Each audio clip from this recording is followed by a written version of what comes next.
बिस्मिल्लाहिर्रहमानिर्रहीम, अस्सलाम वालेकुम। आप सबको जश्न आज़ादी बहुत बहुत मुबारक हो। आप देख रहे हैं स्पेशल ट्रांसमिशन जश्न आज़ादी के दिन एक और सुबह की। मैं हूं आपके साथ हुमायूं ज़ेब अब्बासी और मेरे साथ मौजूद हैं हलीमा जुल्फ़िकार। उम्मीद करते हैं आप लोग खैरियत से होंगे। कल रात से शुरू करते हैं। हमेशा जब भी कोई इस तरह का ओकेजन आता है तो हम एक दिन पहले से तैयारियों का जो है वो आगाज़ कर देते हैं।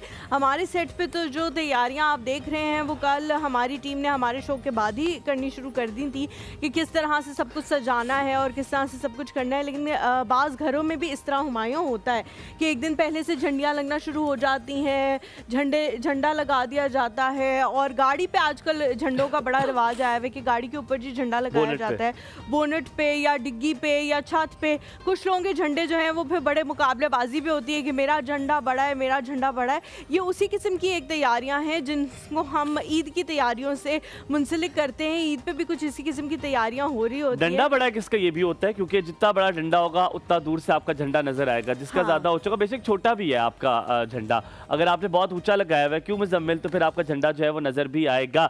मजे की बात एक और है कि कल रात 12 बजे मैंने आपको बताया था, जैनब को भी मैंने जैसे बताया था कि मुझे झंडियाँ लगाने का बहुत शौक है, लेकिन क्योंकि कल हो गया झगड़ा मेरा और सामने वाले का हमने ये तय किया कि हम उसकी छत पे नहीं लगाएंगे झंडियाँ। अच्छा, मेरा उसका हाँ, हमने अपने पे भी नहीं लगाई ना। कह रही थी ना मुकाबलेबाजी भी तो लगी हुई लेकिन हो गया झगड़ा कल मेरा और उसका, और फिर हमने जो है वो नहीं लगाई और ड्यू टू लड़ाई हम ना लगा सके। और आज भी मैंने उसको बहुत दफा नहीं, वैसे बचपन में मुझे तो नहीं याद कि हमारे कोई वो कंपटीशन इस किस्म का हुआ करता था कि हम लोग सारे मिलके ही और ये सारी चीजें कंपटीशन होता था फिर बिटवीन कजिन्स, यार किसने कितना लगाया है। अच्छा, हमारा नहीं होता था, लेकिन रिसेंटली मैंने देखा है कि बच्चे जो हैं उनके दरमियान बड़ा वो होता है कि नहीं यार मैंने ज़्यादा झंडियाँ लगानी है, मैंने ज़्यादा बड़ा झंडा लगाना है, मैंने अपनी गाड़ी पे भी लगाना है। और फिर मैं अपने जो दोस्त हैं उनको बताऊंगा कि यार देखो मैंने इतना ज़्यादा कुछ किया। और एक जो बड़ी अच्छी चीज़ मैंने देखी, बहुत सारे बच्चे हुमायूं अपनी पॉकेट मनी से इस तरह की चीज़ों से चीज़ें लाया करते थे। आपने जैसे कि बात की सूबाई और मरकज़ में जो है वो तोपों की सलामी से शुरुआत हुई इस सुबह की 14 अगस्त में। और ना कि सिर्फ ये सूबाई जो है दारुलहुकूमतों में और मरकज़ी दारुलहुकूमतों में क्या हुआ कि सबसे पहले रैलियां निकाली गई बहुत सारी और बहुत सारे इवेंट्स का इनेकाद किया गया। आज गवर्नर सिंध ने जो है बहुत सारी चीज़ें जो है उससे भी नवाजा है आज तलबा को। लेकिन नॉट जस्ट दैट, आज आतिफ असलम भी सिंध जो गवर्नर हाउस उसमें परफॉर्म करेंगे। वहाँ पे जो हो रही है तकरीब हो रही है, वहाँ पे आतिफ असलम जो है वो परफॉर्म कर रहे हैं।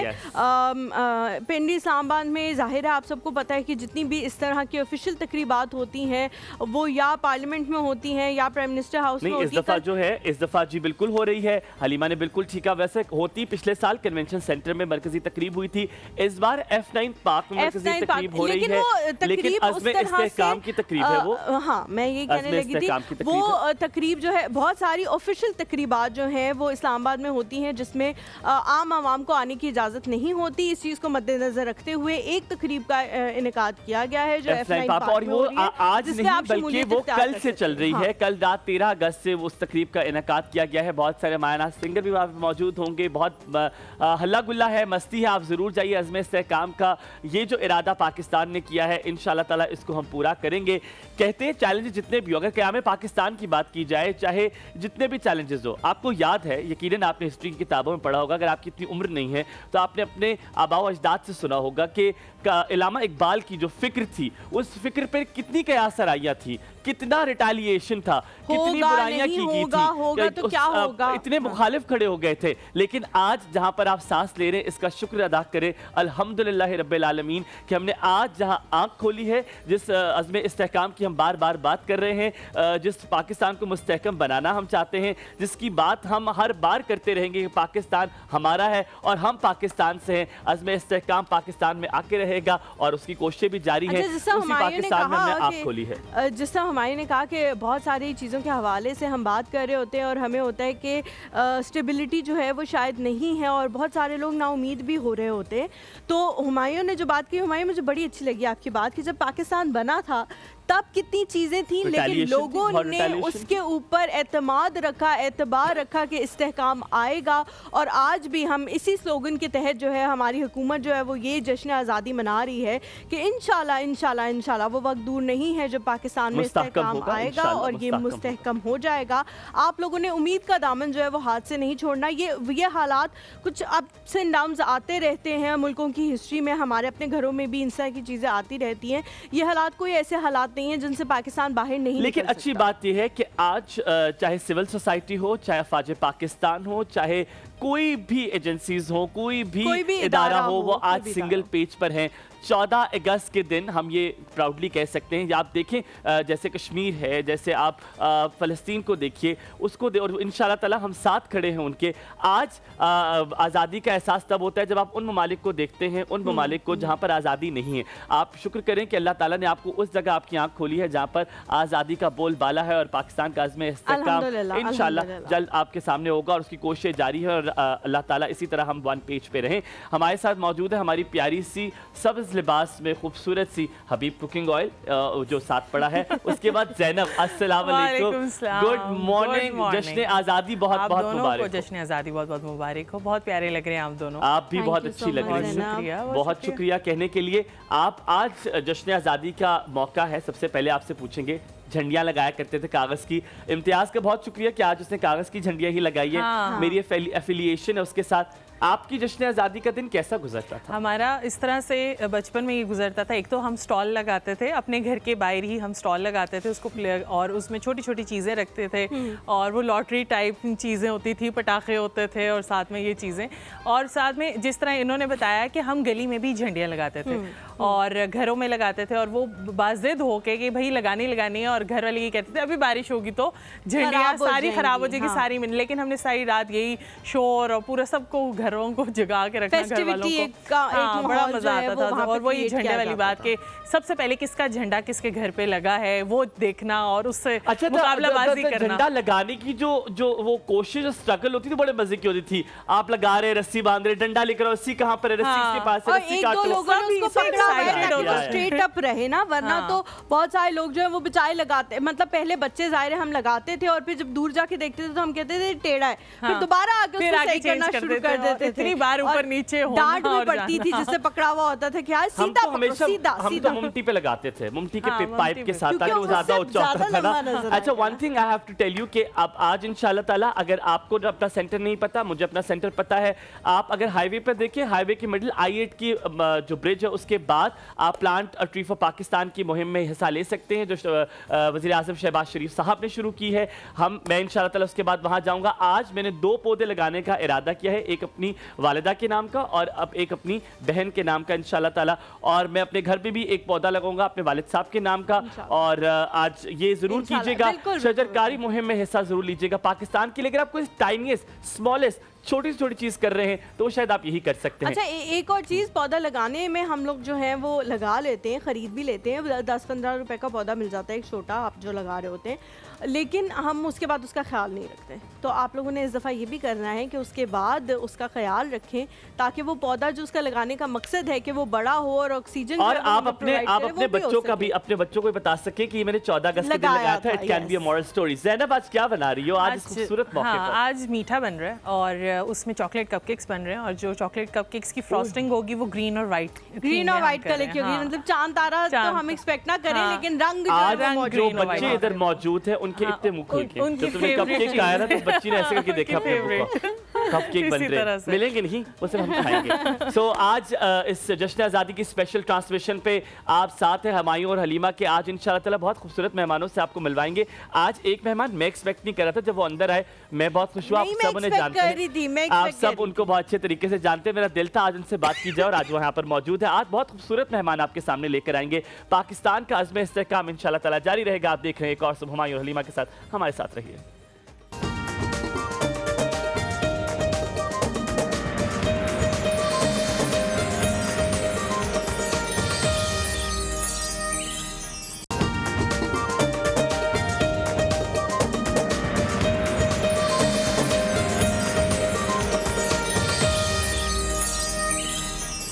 जी welcome back to the show. एक और सुबह में आज़ादी स्पेशल में एक बार फिर से आप सबको खुशामदीद कहते हैं।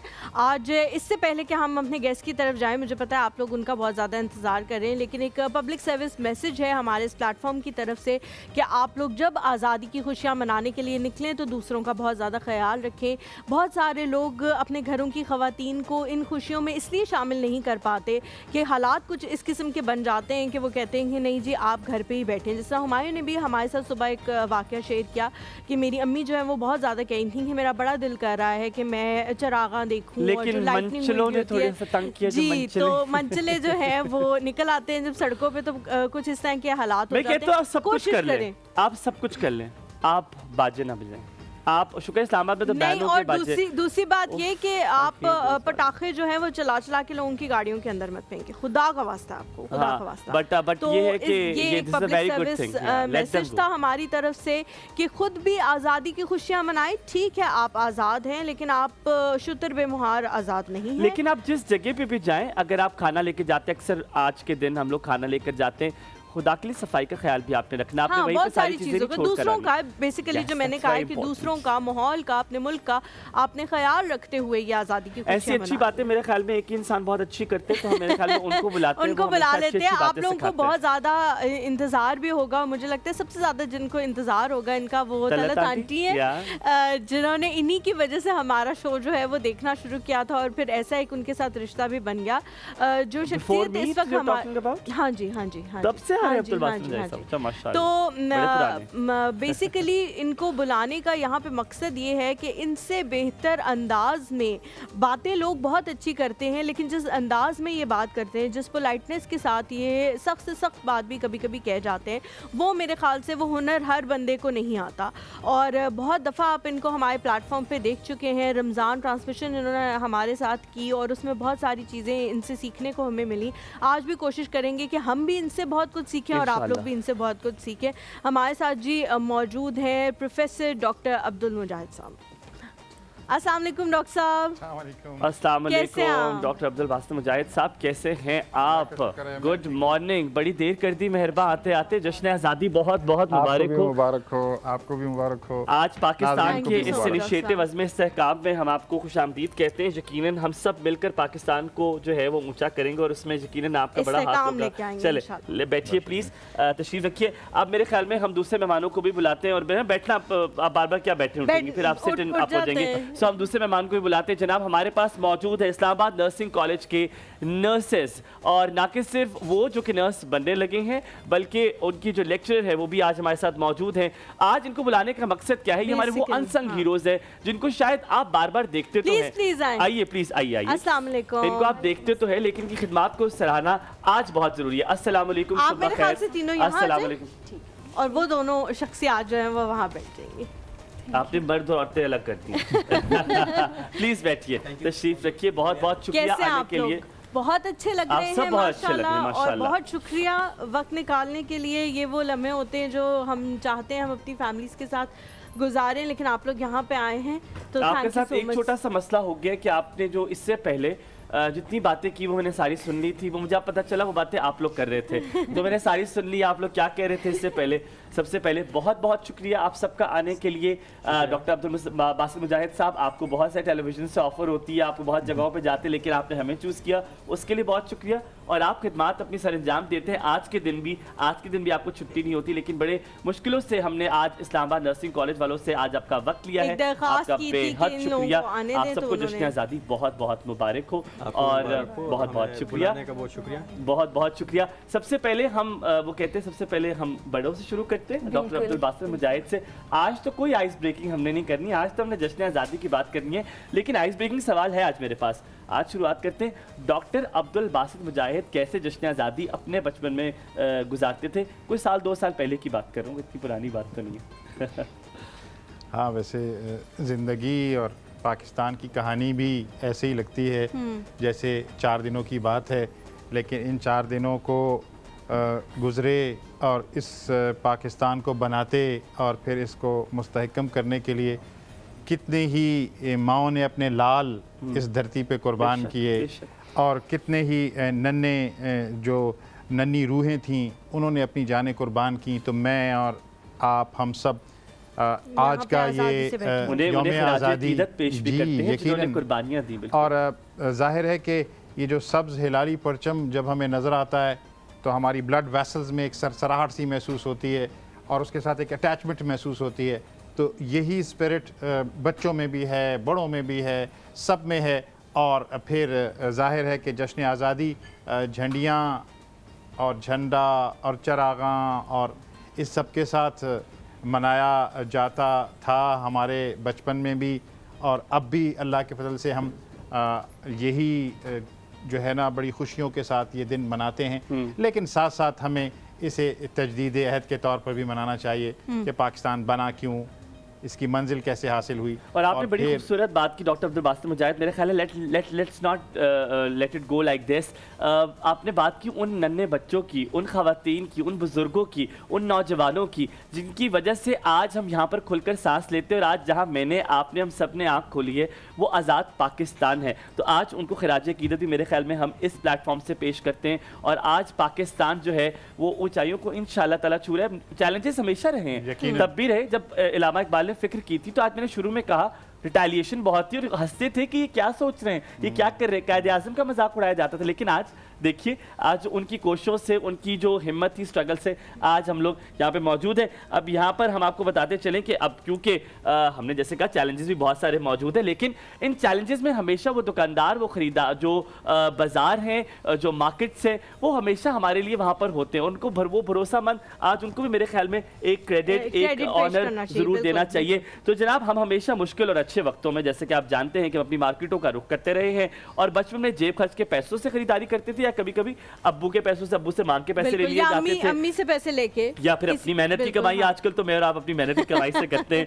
तो दोनों सूरतों में, कभी अकेले, कभी दोस्तों के साथ, कभी बच्चों के साथ, कभी अपनी अम्मी के साथ, कभी अब्बू के साथ, और ये फहरिस्त जो है बहुत लंबी है। और इसी में कभी खरीदारी करने के लिए, कभी सिर्फ वक्त गुजारने के लिए हम जाया करते थे। हमने हमेशा, चाहे वक्त अच्छा हो या बुरा, अपने मोहल्ले की बाज़ारों की मुस्तकिल मिजाजी और मेहरबानी पर भरोसा किया है, जो हमें इस बात का एहसास दिलाती है कि जब तक हम जाकर अपनी ज़रूरत की चीज़ें हासिल कर सकते हैं तब तक सब ठीक है, सब ठीक चलता रहेगा। और ये ताल्लुक़ जो है ये कदीम मसावात को कायम रखे हुए है। ख़रीदार हों, दुकानदार हों, बाज़ार हों, ये हमारे जितने भी प्यारे बाज़ार हमारे पास मौजूद हैं और जो ब्रांड हमारे पास मौजूद हैं और जो ब्रांड दुकानदारों से, ये दुकानदार उनका रब्ता हमसे कराते रहते हैं। ये हमेशा जो रिश्ता है हुमायूं, ये हमेशा जुड़ा रहने वाला है, ये कभी टूटने वाला नहीं है। That is very right. और सनत से वाबस्ता है, जैसे कि आपको पता है, मैं इसे पूरे शौक के साथ FMCG और एक पाकिस्तानी की हैसियत से जो इस रोशनी के लिए अपनी शुक्रगुजारी का इजहार करता हूँ, जो हमारे हज़ारों बाज़ारों, लाखों दुकानदारों, करोड़ों खरीदारों और अरबों ब्रांड्स की वजह से हर रोज़ रोशन होती है, जिन्हें मुल्क भर में लोग तैयार करते हैं और जिनकी रोज़ी रोटी इस रौनक पर मुनहसर है। पाकिस्तान और पाकिस्तानियों के लिए एक और मुश्किल साल के बावजूद हमारे बाज़ारों की रोशनी, रौनक चमकती रही है, कभी धीमी, कभी रोशन, लेकिन कभी मुकम्मल तौर पर ख़त्म नहीं हुई है। इस साल हमें इस रोशनी को खराज अकीदत पेश करना चाहिए। और खुशहाली के इस सालों में और मुश्किलात के सालों में बाज़ार, ख़रीदार, दुकानदार और कारोबार हमेशा एक मुस्तहकम ज़रिया है, जो ज़रूरियात पूरी करते हैं और हमारी मईशत के इंजन को रवां भी रखते हैं। कोई भी ब्रांड हो या बनाने वाला, हमारी खिदमत सिर्फ पाकिस्तान और पाकिस्तानियों के लिए है। इस यौम आज़ादी पर हम हर कारोबार, दुकानदार और ख़रीदार को खराज अकीदत पेश करते हैं, जो पाकिस्तान के बाज़ारों और इसकी मईशत को ज़िंदा रखता है। इनकी रौनक के बगैर लाखों लोगों के घर अपनी रोशनी खो देंगे। साथ चले तो पाकिस्तान चले। जब हम साथ मिलकर आगे बढ़ते हैं तो पाकिस्तान आगे बढ़ता है। पाकिस्तान आगे बढ़ता है। यहाँ पे लेते हैं छोटा सा ब्रेक के बाद वापस हाजिर होंगे। आप देख रहे हैं आज़ादी स्पेशल एक और सब पे।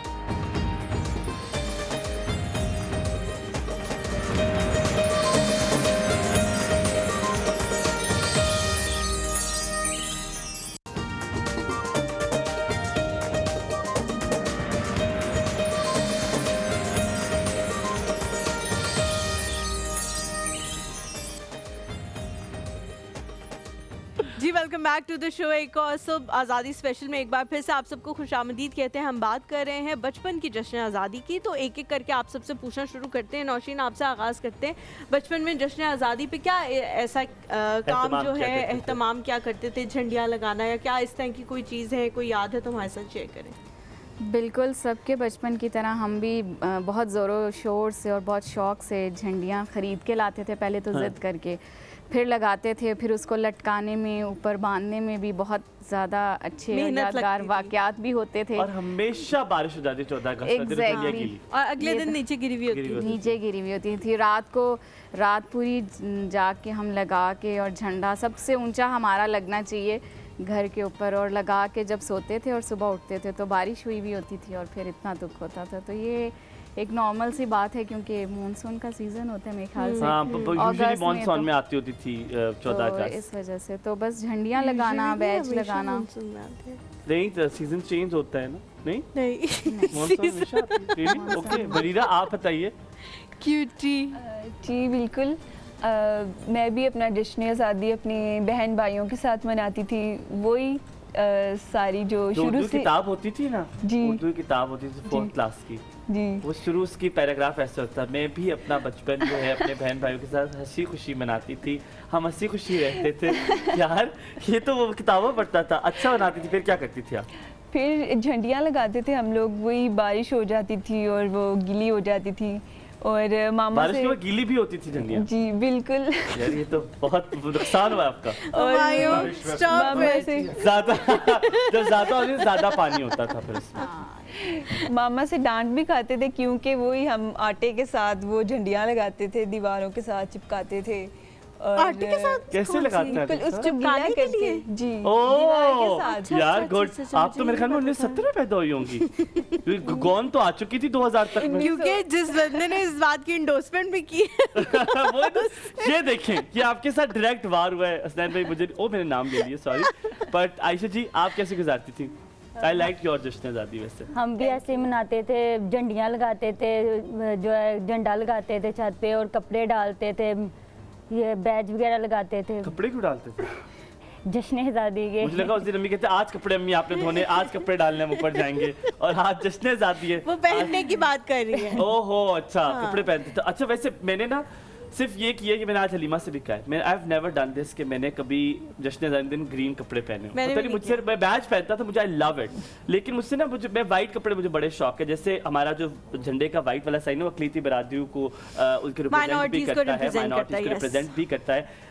कामरान भाई आप बताइए आप कैसे गुजारते थे? जी सर, बहन भाइयों के साथ मिलकर झंडियाँ वगैरह लगाते थे। अच्छा। और एंजॉय करते थे। गांव में क्या करते थे आप लोग?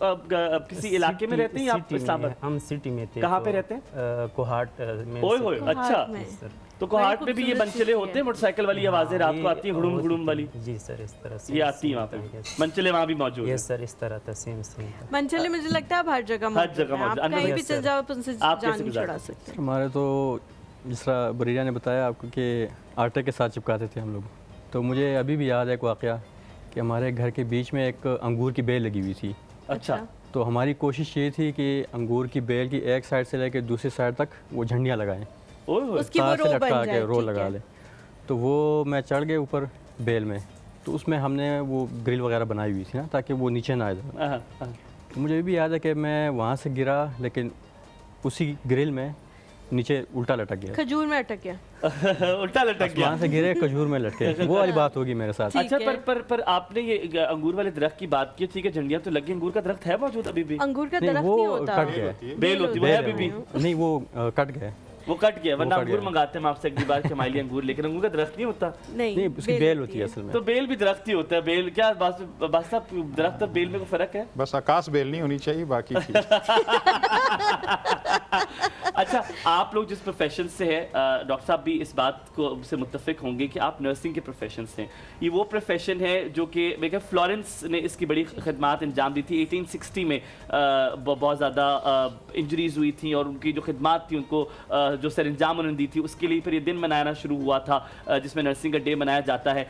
लेकिन इस प्रोफेशन की एक रिटेलिएशन सबसे पहली घर से आती है। वो कहती है डॉक्टर बन जाओ लेकिन नर्स नहीं बनो। नर्स बन के, क्योंकि हालांकि अस्पताल में सबसे पहले मेरी वालिदा जाती है, वो सबसे पहले कहती है नर्स की तरह।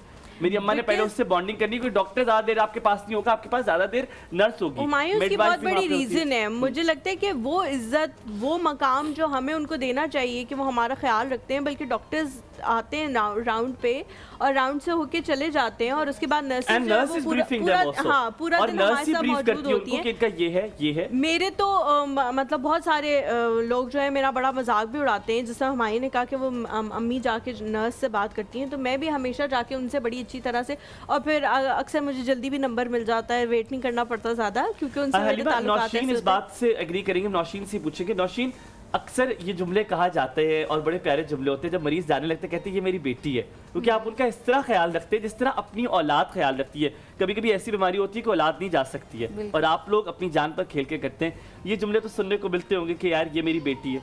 बिल्कुल ऐसा ही है, बिल्कुल ठीक कहा आपने। और जैसा कि आपने अभी कहा कि डॉक्टर्स का अपना मकाम है, वो अपने हिस्से का काम करते हैं, लेकिन चूंकि नर्सेज़ वहाँ पे 24 घंटे मौजूद होते हैं शिफ्ट्स में, और उसके अलावा जो भी ऐसे हालात में हमारे पास मरीज़ आते हैं कि उनकी अपनी फैमिली, उनकी अपनी सगी औलाद वो उनको नहीं देख पा रही होती, हेल्प नहीं कर पा रही और वो उनके लिए जो है वो उनको खुद हाथ लगाते हुए अपने माँ बाप को, जिन्होंने उन्हें पाला पोसा बड़ा किया, ज़िंदगी में कामयाब कराया, उनको वो हाथ लगाने से डरते हैं। ऐसे मौक़ों पर नर्सेज़ होते हैं जो फ्रंट लाइन पे होते हैं। और अगर आप पिछली कोविड की भी मिसाल देखें जो कि रिसेंटली गुजरा है, उसमें जो नर्सेज़ ने अपना रोल प्ले किया है, तो ये फ्रंट लाइन वॉरियर्स, एग्जैक्टली, तो we call that we are the backbone of the hospitals, because hospitals can't run without nurses. So this is the reason कि जब नर्सेज अगर नहीं होंगे तो डॉक्टर्स भी अपनी जो प्रिस्क्रिप्शन है, अपना ट्रीटमेंट है, उसको परसू नहीं कर सकते, because they need nurses to pursue their treatment, to treat their patient. Nausheen, मैं चाह रहा हूँ हमें आज इसको ट्विस्ट कर दे। यकीनन हमें पता है कि नर्सेज को वो वैल्यू, वो चीज़ें नहीं मिलती जितना इंटरनेशनली अगर आप देखें, आप वहाँ नर्सेज को बहुत, हवा पर डिमांड भी बहुत ज़्यादा है। हमारे पास रिसोर्सेज हैं लेकिन डिमांड इतनी ज़्यादा नहीं है। आप लोगों से ये सवाल मुझे लगता है करना बड़ा ज़रूरी होगा कि आप नर्सेज बनने लगे, लोगों को ये पता होना चाहिए ये प्रोसेस क्या, एक कुछ 2-3 महीने का कोर्स है जो आप कर आप आ जाएंगे, क्या इसमें इंटर्नशिप भी नहीं करनी पड़ती, कोई तजुर्बा भी नहीं चाहिए होता, बस एप्लीकेशन देते हो और आप नर्स बन जाते हैं। अगर लोगों को ये पता चले कि आप भी एक बहुत बड़े प्रोसेस से आते हैं तो ये ज़्यादा बेहतर होगा। तो बरीरा, आपसे पूछेंगे, फिर I will go to the boys. जी, पहले तो मैं ये बताना चाहूँगी कि यूएस में गैलप ने एक सर्वे कंडक्ट करवाया जिसके अकॉर्डिंग जो नर्सिंग है वो मोस्ट ट्रस्टेड प्रोफेशन है। 78% जो लोग हैं उन्होंने बताया ओवर द फिजिशियंस जो नर्सिंग है एतबार करते हैं वो नर्सेज पे ज़्यादा। ऐसा ही है, मोस्ट जो ट्रस्टेड प्रोफेशन है वो नर्सिंग है। अच्छा। और अभी तक वो स्टिल रिमेन है इस चीज़ पे, वो उसमें अभी तक कोई फ्लक्चुएशंस नहीं आई। बाकी अगर कोर्स की बात बताऊं तो ये लोग समझते हैं कि नर्सिंग नहीं करनी है, बस केयर मरीज़ को टीका लगाने की बात है या उसको कैनुलेशन करने की बात है। ऐसा कुछ नहीं है। जो नर्सिंग है उसमें बहुत सारी एडवांसमेंट्स हो चुकी हैं। जो रिसर्च है, नर्सिंग ने रिसर्च में बहुत ज़्यादा रोल प्ले किया है। नर्सिस जो हैं वो डिफरेंट टॉपिक्स पे रिसर्च करते हैं, उनको जो है वो पब्लिश किया जाता है नेशनली भी और इंटरनेशनली भी। और ये प्रॉपर 4 साल का एक डिग्री प्रोग्राम है। पहले ये डिप्लोमा था 3 साल का, लेकिन अब ये एक डिग्री प्रोग्राम है। बिल्कुल 16 इयर्स एजुकेशन ही है आप लोगों की भी, जिस तरह से यूनिवर्सिटी में एडमिशन लेने के बाद 4 साल के बाद आपको डिग्री मिलती है, बिल्कुल सेम उसी तरह का procedure. And exactly difficult curriculum जिस तरह वो होता है, बड़ा मुश्किल होता है। आपकी शक्लों से लग रहा है कि आप बड़े बीमार हो गए इसके पढ़ने के बाद, 4 साल पूरे हो गए। अरे भाई, आप बताइएगा, आपसे पूछेंगे, जो मैंने इनसे सवाल पूछा कि एक तो रिटेलिएशन घर से भी बड़ी आती है, फिर आपको होता है कि यार इतना वेल पेड जॉब भी नहीं, यहाँ तक कि हमारे डॉक्टर भी वेल पेड नहीं होते, फिर भी ये प्रोफेशन चुनने का क्या मकसद था? सर हर प्रोफेशन चूज़ करने के लिए कभी कभार मोटिवेशन भी होती है। अब मेरे वालिद साहब खुद डॉक्टर थे तो मैंने उनको देख के थोड़ी मोटिवेशन ले ली। अच्छा। दूसरा, नर्सिंग लोग कहते हैं कि जी डिग्री होल्डर है, लेकिन मेरे नज़दीक नर्सिंग एक आर्ट है, क्योंकि आपने केयर करनी है। अब केयर किस तरह करनी है वो डिपेंड करता है कि आप उसको सबसे पहले तो इम्प्लीमेंट कैसे करते हो। अब आप एक चीज़ सीख रहे हो, सीखने का लेवल आपका अलग है, लेकिन आपने उसमें मास्टर हो के उसको अपने आप पे इम्प्लीमेंट कर दिया है कि भाई मैं अगर इस कंडीशन में हूँ तो मैंने इसको केयर कैसी प्रोवाइड करनी है। ठीक तो है, मोटिवेशन आपकी होती है। मोटिवेशन आती है। हम वापस आएंगे, फिर डॉक्टर अब्दुल बासित मुजाहिद से पूछेंगे कि हमने खुद का एहतसाब कैसे करना है, कैसे हम ये रियलाइज़ कर सकते हैं कि सबसे पहले हमने अपना एहतसाब करके और हमने हर चीज़ को वैल्यू कैसे देनी है। हमारे पास जो आज सब कुछ मौजूद है, हमें उसकी कदर ही नहीं है। अगर उसकी कदर आ जाएगी तो शायद हम उसको वैल्यू भी करना सीख जाएंगे और फिर हमें उस पर कोशिश करनी भी आएगी कि इसको बेहतर कैसे किया जा सकता है। पर पहले सबसे पहले अपना खुद का एहतसाब करना है। आप देखते रहिए एक और सब हुमायूं हलीमा के साथ आज़ादी स्पेशल।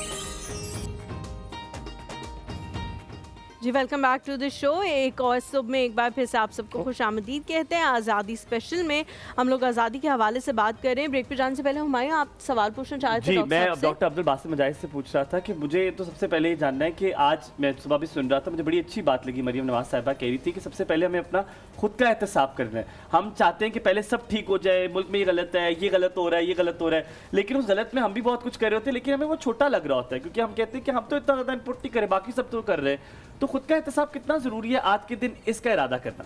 देखिए, आज के दिन तो हम सब ने यही देखना है।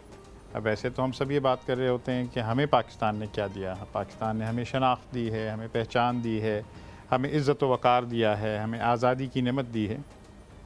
आज के दिन हमने देखना है कि हमने इस मुल्क को क्या दिया है और उसके लिए हमने अपने आप को तैयार किया है या नहीं किया।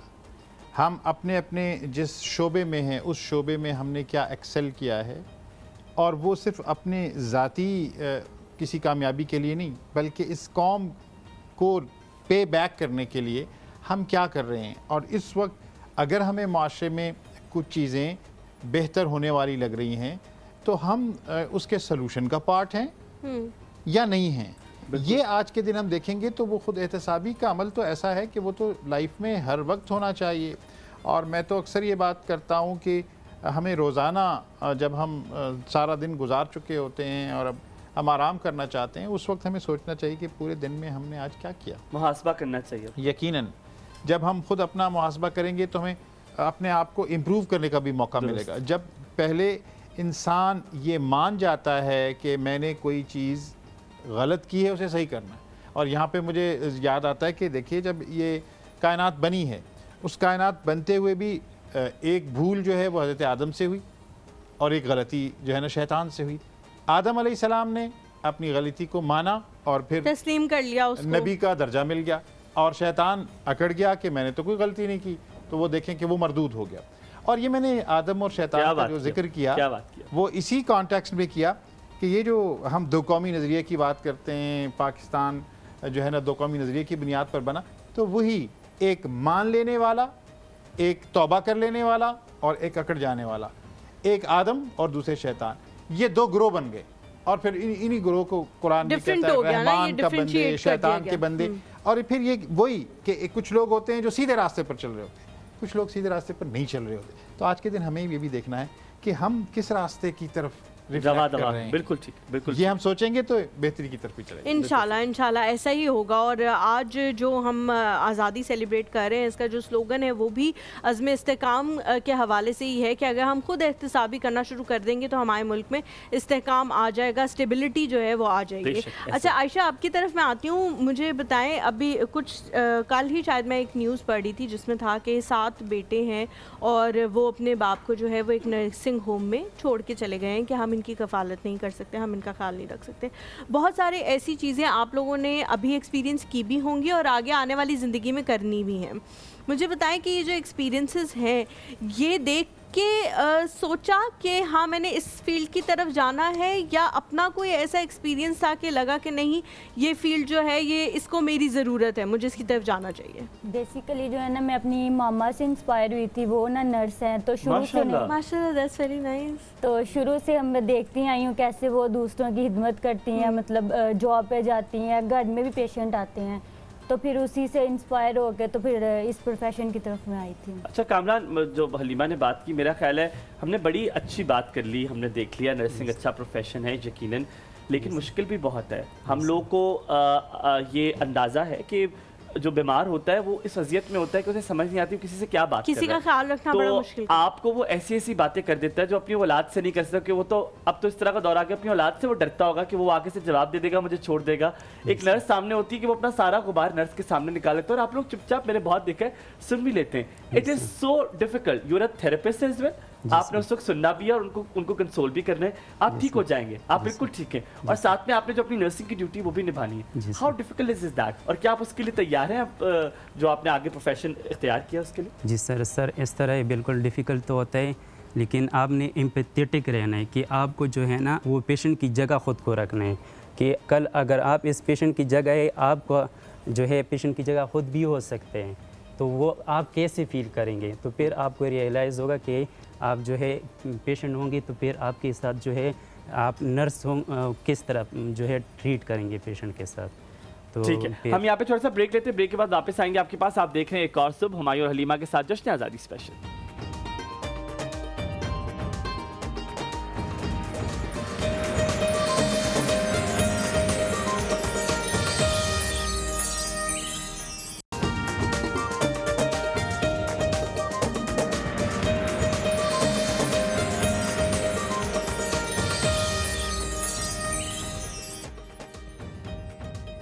Welcome back to the show. Doctor साहब, जल्दी से आपकी तरफ आती हूँ। मुझे बताएं कि बहुत सारे लोग जो है नाउम्मीद हो जाते हैं कभी कभी पाकिस्तान के हालात देख के। क्या नाउम्मीदी होनी चाहिए हमें, या हमें हर पल इस बात का शुक्र अदा करना चाहिए कि हम एक आज़ाद मुल्क में हैं और इंशाल्लाह हालात ठीक हो जाएंगे? देखिए, कुरान एक उसूल देता है, और जो मुझ पे, आप पे, पाकिस्तान पे चस्पा होते हैं, वो क्या है कि लाइन शकर तुम लाजीदन्नकुम, अगर मेरी नेमतों को शुक्र बजा लाओगे तो नेमतों में इजाफा होता चला जाएगा। और हम पाकिस्तान की तहरीक को जब देखते हैं तो उस वक्त तो हर तरफ घटाटोप अंधेरे छाए हुए थे। अंग्रेज़ ख़ुद बहुत मजबूत वहाँ पर मौजूद था, और उसकी रियासत में, उसकी स्टेट के अंदर सूरज गुरूब नहीं होता था, उसके साथ लड़ना था। फिर उसके साथ साथ कांग्रेस इतनी स्ट्रॉन्ग थी, वो आबादी में ज़्यादा थे। फिर कुछ ऐसे मुसलमान भी थे कि जो कांग्रेस के साथ थे। गोया एक चौमुखी लड़ाई लड़नी थी, और वो चौमुखी लड़ाई कायद-ए-आज़म ने लड़ी, कौम ने लड़ी। अगर वो नाउमीद हो जाते तो फिर तो कुछ भी ना होता। और वो अल्लाह ताला वैसे भी कहते हैं कि ला तक़नतू मिन रहमतिल्लाह, कि अल्लाह की रहमत से तो कभी मायूस नहीं होना चाहिए। लेकिन करना क्या चाहिए, कैसे करना चाहिए? नाउमीद वही शख्स नहीं होता जो कुछ करने का हौसला रखता है, वो किसी तरह के भी हालात में अपनी उम्मीद के दामन को पकड़े रखता है, और जब स्ट्रगल करता रहता है तो मंजिलें आसान हो जाती हैं। जैसे कहते हैं लैसा लिल इंसानी इल्ला मा सा, किसी ने सोचा कि हमें आज़ाद होना है, उसके लिए कोशिश की, तो हालात तो इसी तरह के थे कि बज़ाहिर नज़र नहीं आता था। और अब हम कितने खुश नसीब हैं कि हमारे मुल्क ने दुनिया के नक्शे को अल्टर कर दिया है। दुनिया की जो नक्शा है उसमें कोई पाकिस्तान नाम से कोई मुल्क था ही नहीं, और फिर ऐसा हुआ कि वो मुमकिन हुआ, नामुमकिन मुमकिन हो गया, और एक मौजे की शक्ल में 27 रमज़ान मुबारक को हमें, और 14 अगस्त के दिन हमें ये मुल्क मिल गया। तो ये इस बात की दलील है कि वो लोग नाउमीद नहीं हुए, उन्होंने नाउमीदी नहीं की। हमने भी इस मुल्क को बरकरार रखने के लिए, इसके इस्तेहकाम के लिए इसी जज्बे के साथ आगे बढ़ना है। Naushid, I will come to you, because आप शायद लेक्चरर भी हैं, आप नर्सिंग पढ़ाती भी हैं। यकीनन आपके पास कोई शिकवे शिकायत ज़रूर होंगे कि इस प्रोफेशन को ये शिकायत है, ये मसला है। वो मसला क्या है जो शायद आज तक हम तक नहीं पहुंचा? वैसे तो अगर बात की जाए तो सबसे जो मुझे महसूस होता है 8 साल के मेरे एक्सपीरियंस में, वो ये है कि रिकग्निशन की बात जब की जाती है तो नर्सिंग एक ऐसा शोबा है जो कि ना सिर्फ फ्लोरेंस नाइटिंगेल बल्कि उससे पहले हम अगर इस्लामिक हिस्ट्री भी देखते हैं तो वहाँ से भी जब गज़वात होती थी तो सहाबियात वहाँ पे जाके जो गज़वात के ज़ख्मी होते थे उनकी मरहम पट्टी करती थी, उन्हें पानी पिलाती थी। तो इसकी हिस्ट्री जो है वो बहुत पुरानी है, लेकिन जो रिकग्निशन है और जो इसकी रिस्पेक्ट है माशरे में वो उस तरह से नहीं है। अगर मैं सिर्फ अपनी बात करूं तो मैं अपनी ख़ानदान की एक इकलौती नर्स हूँ, पहली नर्स हूँ। अच्छा। और उस पर भी मेरे दादा अब्बू, अल्लाह ताला उनको जन्नतुल फिरदौस में आला मकाम अता फरमाए, उनकी बहुत ज़्यादा तहफ़्फ़ुज़ात थे, क्योंकि इस चीज़ को अच्छा नहीं समझा जाता था हमारे माशरे में। तो उसके बावजूद भी मेरे वालिदैन ने कहा कि नहीं, अगर बच्ची जा रही है तो उसको आपसे जानना ज़रूरी, सॉरी आपकी बात काट रहा हूँ, आपने कहा अच्छा नहीं समझा जाता, क्यों? मैं ये जानना चाहता हूँ इसे क्यों अच्छा समझा नहीं जाता? जो पहले जो अभी तो डिजिटल दौर है, सोशल मीडिया का दौर है, तो चीज़ें बहुत आसान हो गई हैं। लेकिन जब पहले ऐसा नहीं था तो यही समझा जाता था कि हॉस्पिटल में जाना, मरीज़ों के साथ रखना और हर तरह के मरीज़ों के साथ आप इनकाउंटर होते हैं, उनके साथ आप जो है वो डील करते हैं, जिसकी वजह से जो है ना वो एक कराहत वाली जो महसूस होती थी, लोगों को महसूस होती थी, वो था जो कि पीछे हटते थे लोग, पीछे हटते थे। मतलब अगर एक नर्स है तो अगर उसके साथ शादी करने के मामलात हैं तो उसमें भी तहफ़्फ़ुज़ात होते थे। और फिर एक और जो इतनी बीमारियों के साथ कंटेमिनेट होती होंगी, एग्जैक्टली। और एक जो दूसरी बात भी ये थी कि अगर अब आप देखते हैं, आपने भी बताया और हलीमा ने भी, कि आप अपने वालिदैन को जब अस्पताल लेकर जाते हैं तो नर्स एक वाहिद ऐसा इंसान है जो वहाँ पे 24 घंटे मौजूद होता है। तो हम लोग दिन में भी होते हैं, रात में भी होते हैं। तो रात को घर से बाहर रहना पहले के टाइम में फ़ीमेल्स के लिए एक बहुत ऑड चीज़ समझी जाती थी कि रात को एक बेटी या एक बहन घर से बाहर है तो क्यों बाहर है, नहीं होना चाहिए, जो कि एक अच्छा इमेज नहीं समझा जाता था। अभी बहुत सारी चीज़ें चेंज हो गई हैं। पहले जो पढ़े लिखे लोग थे वो अपनी बेटियों को कहते थे कि आप डॉक्टर बने, आप टीचर बने, आप कोई और प्रोफेशन इख्तियार करें, लेकिन आपने नर्सिंग में नहीं जाना।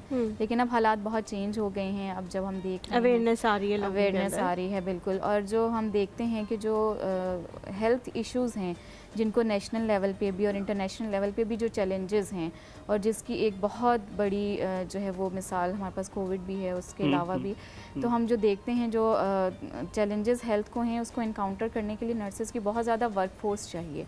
तो इसके लिए जो प्रोफेशन का इटसेल्फ इमेज है उसको हमें बेहतर बनाने की ज़रूरत है, जो कि हम कोशिश कर रहे हैं कि हम बनाएं इंशाल्लाह। और बाकी जो हमारे पास सिर्फ इंटरनेशनली ही शॉर्टेज नहीं है नर्सों की, नेशनल लेवल पे भी हमें मुल्की सतह पे भी बहुत ज़्यादा जो है वो नर्सिंग स्टाफ की ज़रूरत है, वर्क फोर्स की ज़रूरत है, जिसके लिए हमें इस बात पे कोशिश करनी चाहिए और अपनी एफर्ट्स लगानी चाहिए कि हम लोगों को इस बात के लिए इनकरेज करें एंड एजुकेट भी करें। But Nausheen, I will ask, Barina ने एक बात कही थी, वो मुझे क्लिक कर गई बात। बरीना सेट कि खाली हम इंजेक्शन नहीं लगाते, नर्सिंग को सिर्फ समझता था कि सिर्फ इंजेक्शन लगाते और दवाई देते हैं। हमारे तक ये कॉन्सेप्ट भी बहुत सारे लोग हैं उनको अभी भी यही लगता है कि नर्स सिर्फ आके इंजेक्शन लगाएगी या दवाई देगी। क्या इससे ज़्यादा है तो क्या है? नर्सिंग जो है एक बहुत वास्ट प्रोफेशन है। ये हॉस्पिटल सेटिंग्स तक महदूद नहीं रहा, क्योंकि नर्सिस के आगे बहुत सारे स्पेशलाइजेशंस हैं। नर्सिस जो हैं वो डॉक्टर के साथ मिल के काम करती हैं, बल्कि उनसे ज़्यादा ही करती हैं वो, इस लिहाज से कि वो 24 घंटे जो है वो मरीज़ के साथ गुजारती हैं। डॉक्टर तो देख के मरीज़ को या मेडिसिन दे के चले जाते आपकी हैं। जाके लड़ाई भी हो सकती है, डॉक्टर से कहेंगे हमसे ज़्यादा काम करती हो। ऐसी कोई बात ये नहीं है। देखिए इस्लामाबाद कॉलेज ऑफ नर्सिंग में जितने डॉक्टर्स हैं उनको ये कह रही हैं कि हम ज़्यादा काम करते हैं, आप लोग नहीं नहीं, मैंने ऐसा कुछ on a lighter note, on a lighter note. मेरे कहने का ये मतलब है कि डॉक्टर बिल्कुल उनका रोल है, फर्स्ट तो डॉक्टर ही आता है, वो ही देखता है, लेकिन नर्स ये है ना कि पेशेंट के उसके बीमारी से ठीक होने तक उसके साथ रहती है 24 घंटे, उसकी केयर करती है, वो किसी भी जो है उसके कोई भी कंसर्न्स होते हैं उनको एड्रेस करती है। और अगर नर्सिंग की मज़ीद बात करूं तो इसमें बहुत सारी स्पेशलाइजेशंस हैं, जैसे आईसीयू में है, एमरजेंसी में है, या और भी डिफरेंट डिपार्टमेंट्स हैं। जब मुझे लग रहा है, do you agree Ayesha what she saying? जी सही कह रही है ये नर्सिंग स्पेशलाइजेशन। जारी बात आपने साथ रहना, वरना आप गलत तो कह ही नहीं सकती, आप लोगों ने बाद में दोस्ती तो रखनी है। नहीं नहीं आपको लग रहा है बिल्कुल ठीक कह रही है। आपको लगता है टीका लगाने के अलावा, मेडिसिन देने के अलावा भी नर्स कुछ करती है? जी बिल्कुल करती है। उसकी नर्स जो है ना वो पेशेंट के साथ रहती है, उसको उनका ख्याल रखना होता है, उनकी सारी रिपोर्टिंग देखनी पड़ती है, उनकी सारी ब्रीफिंग करनी पड़ती है डॉक्टर को। कुछ भी हो जाए, आई एम सॉरी मैं ये बात कह रहा हूँ, यहाँ तक कि उनका अगर यूरिन का इशू है और उनका कुछ ऐसे मामला है, वो तक आप लोग हेल्प करते हैं, आप उनके बैग तक क्लीन करते हैं। That's just amazing. Anwar and Kamran, मैं आपसे, कामरान प्लीज़ आप कुछ कहना sir. I want to add something sir. इसके अलावा भी नर्सिंग की बहुत रोल है, जैसे कि कम्युनिटी लेवल पे नर्सिंग जो है वो उसका रोल है, कम्युनिटी नर्स उसको कहा जाता है। इसके अलावा स्कूल नर्स हो गई, मिडवाइफ भी होती है, मिडवाइफ भी तो होती है ना, कोर्स होता है वो 2 इयर्स का होता है, 1 इयर्स का होता है, वो डिफरेंट होता है। अच्छा। इसके अलावा कम्युनिटी नर्स हो गई है, स्कूल नर्स हो गई है, काउंसलिंग कर सकती है, एजुकेटर नर्स एजुकेशन दे सकती है, तो डिफरेंट रोल हो सकते हैं हॉस्पिटल के अलावा भी। अनवर भाई, आप लोगों की जो ये सारी प्रैक्टिस होती है, ये पढ़ाई होती है, उसके बाद आप लोगों को आगे भी भेजा जाता है, इसमें डील करना भी सिखाया जाता है लोगों से कि लोग, जिस तरह हुमायूं ने पहले पूछा था, लोग कभी गुस्से में भी आ जाते हैं, वो भी इसी का सारा एजुकेशन का हिस्सा होता है? जी लाजमी बात है। आप जब तक पेशेंस आप में नहीं होगी तो आप नर्स नहीं बन सकते। अब हमारे पास ऐसे भी पेशेंट्स आते हैं कि जो एग्रेसिव होते हैं बहुत ज़्यादा। पेशेंट खुद तो मोस्टली होता नहीं है, लेकिन उनके साथ जो आए होते हैं अटेंडेंट, वो मोस्टली ज़रा एग्रेसिव होते हैं। तो हमने तो केयर प्रोवाइड करनी है, हमारा काम नहीं है। अब वो कभी कभार ऐसा होता है कि एग्रेसिव में उसको थप्पड़ या लात या गुस्सा किस तरह भी मार देते हैं, लेकिन as a art, as a nurse, अगर आपने केयर प्रोवाइड करनी है तो आप में पेशेंस होनी चाहिए।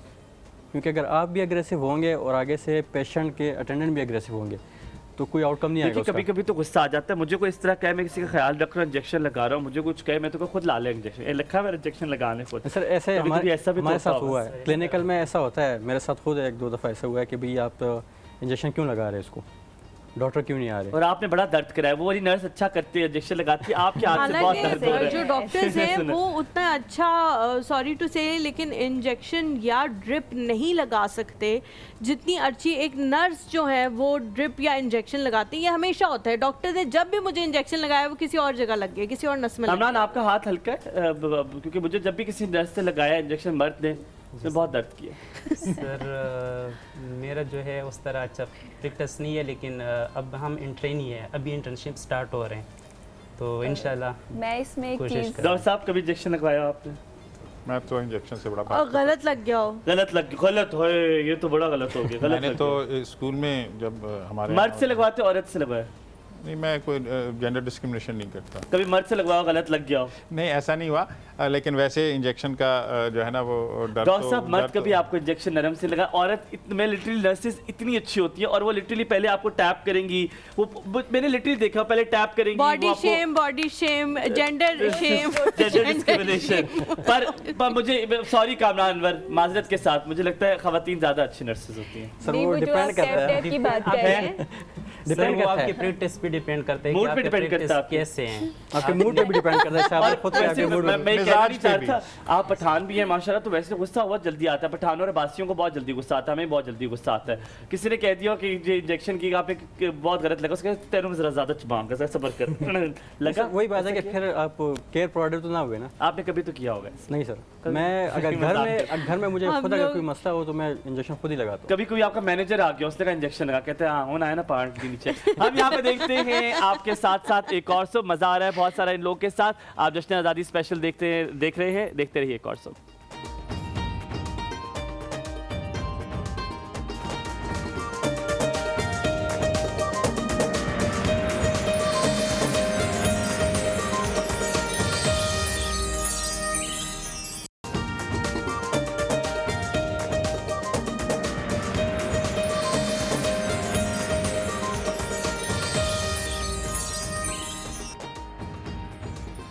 खुश आमदीद एक बार फिर कहेंगे आपको, जश्न आज़ादी मुबारक। एक और सुबह का स्पेशल ट्रांसमिशन आप देख रहे हैं। हमारे साथ नए मेहमान मौजूद होंगे, अगर आपको नज़र अभी दिखा देते हैं आपको। हमारे साथ खुशीद भाई मौजूद हैं, हमारे साथ डेंजल डेजी मौजूद है, हमारे साथ जनीता मौजूद है। ये 3 नए मेहमान हमारे साथ शामिल हुए हैं। डॉक्टर अब्दुल बासित मुजाहिद हमेशा की तरह कुर्सी में विराजमान है, यकीनन उनकी रिप्लेसमेंट कोई नहीं हो सकता ज़िंदगी में। और हमारे साथ ही प्यारे प्यारी जो नर्स क्या कोई तो ख़वातीन भी हैं और प्यारी प्यारी नर्सेज हैं और प्यारे भाई भी हैं। भाई ठीक है, आप प्यारे नहीं हैं, भाई। सो जनीता, बहुत शुक्रिया आने के लिए। जश्न आज़ादी मुबारक हो आपको। हम नर्सेज बहुत बहुत शुक्रिया। हम नर्सेज के हवाले से जिक्र करें, पहले तो आप बहुत अच्छी लग रही हैं, यू लुक वेरी ब्यूटीफुल। आप कल रात को भी, जैसे मुझे अभी डेंजल ने बताया कि वो कल रात को भी ड्यूटी पे थे। जी। छुट्टियां आती हैं, ईद आ जाए, जो कुछ आ जाए, आप लोग ऑन ड्यूटी होते हैं। बड़ा मुश्किल प्रोफेशन है, तो कभी कभी दुख भी होता होगा कि यार आई थिंक ये ना चुनती, कोई और प्रोफेशन चुनती तो ज़्यादा अच्छा होता। नहीं, दुख नहीं होता, क्योंकि अपनी मर्जी से ये प्रोफेशन चूज़ किया था और मेरा ये शौक था, मेरा ये पैशन था कि मैं रीज़न क्या थी, किसको देख के शौक हुआ कि मैंने इसमें जाना है? मेरी फैमिली में मेरी कज़न्स भी वो नर्सिंग फील्ड में थी, तो उनको देख के मेरा ख़ुद भी वैसे था कि मैं डायरेक्ट पेशेंट केयर करूं, तो मुझे इस चीज़ का शौक़ था और मुझे बहुत अच्छा लगता है। तो मुझे इस चीज़ से नहीं प्रॉब्लम होती कि कोई इशू नहीं होता कि ईद है या तो इंडिपेंडेंस डे है, मुझे छुट्टी नहीं मिल रही। तो Halima, you asked very good question in the starting. Doctor Abdul Basit Mujahid साहब, इन्होंने फिर हम आप दोनों की तरफ भी आएंगे। हलीमा ने कहा कि वो आपको ये तालीम दी जाती है किसी का एहसास दिलाने के लिए, क्योंकि अब शायद हमें इस चीज़ की तालीम देनी पड़ेगी कि किसी का एहसास करना है। एम्पैथी और सिंपैथी तो अब हमारे अंदर है, हम देख के तरस खाते हैं बेचारा है क्या हो गया, लेकिन हम एम्पैथाइज नहीं करते, हम उनके शूज़ में नहीं जाते। कितनी ज़रूरत है हमें कि हमें दूसरों का दर्द देखना है।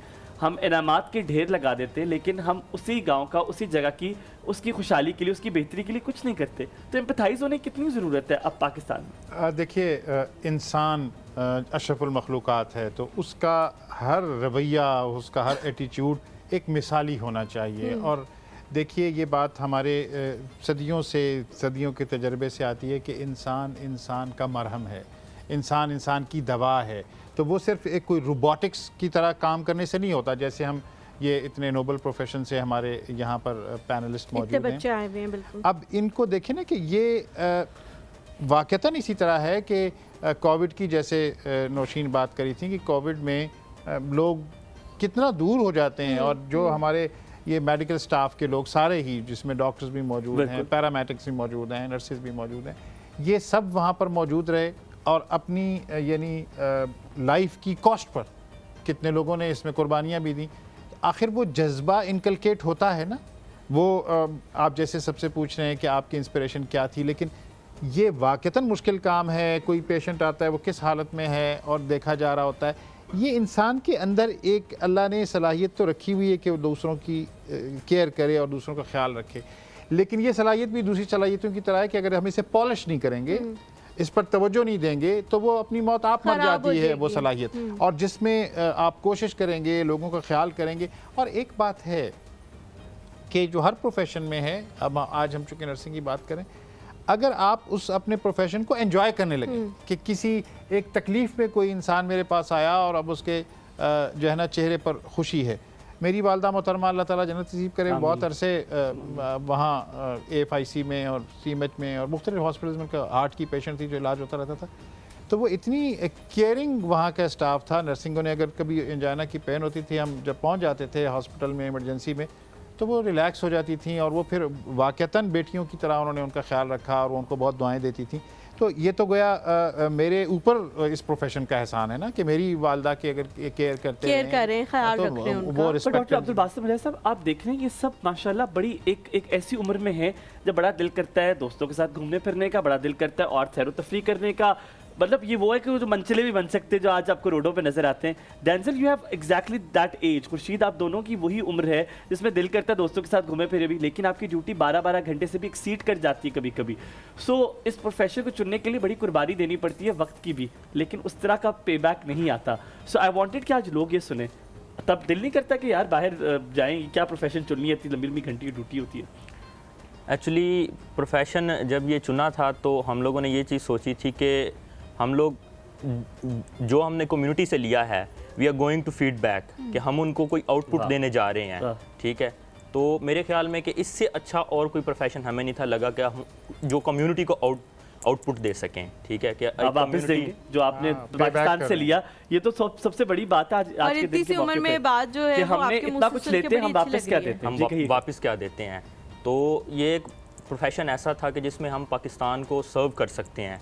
और उसके अलावा ये जिस तरह आप सोच रहे हैं कि उस तरह का हमें वापस में पे बैक नहीं मिलता, ऐसा नहीं है। यहाँ पर नर्सिंग प्रोफेशन इतना वास्ट है, इतना एक्सपेंडेड है कि यहाँ पर बहुत सारे ऐसे हैं कि अगर आप मेहनत करते हो तो आप एक ऊपर लेवल तक जा सकते हो, ठीक है। और अगर आपके छोटे लेवल पे भी है तो वो इतना एक होता है कि आपके घरों में गुजारे हो जाते हैं, अच्छे भले गुजारे हो जाते हैं। बहुत खूबसूरत बात की डेंजल, और ये इतनी अच्छी ये बात मैंने आज तक कभी किसी और के मुंह से नहीं सुनी डेंजल के अलावा। बहुत लोग बहुत सारी कंप्लेंट करते हैं, लेकिन मुझे बड़ा अच्छा लगा कि आप बड़े पॉजिटिव हैं और आप उसके हवाले से बात करें। खुर्शीद, आप इस हवाले से मुझे बताएं कि जिस तरह डॉक्टर साहब ने कहा कि अगर आप इस प्रोफेशन के साथ सिंसेयर नहीं है तो फिर आप वो काम नहीं कर सकते जो ये प्रोफेशन आपसे मांग रहा है। सिंसेरिटी कितनी ज़रूरी है? देखिए ना कि जिस तरह हम लोगों ने पहले सोचा है कि हम इस फील्ड पे आना है, इस फील्ड में जाना है, तो पहले से हम इसके लिए मतलब रेडी थे कि जो भी काम है फैमिली पहले हम किया रहे।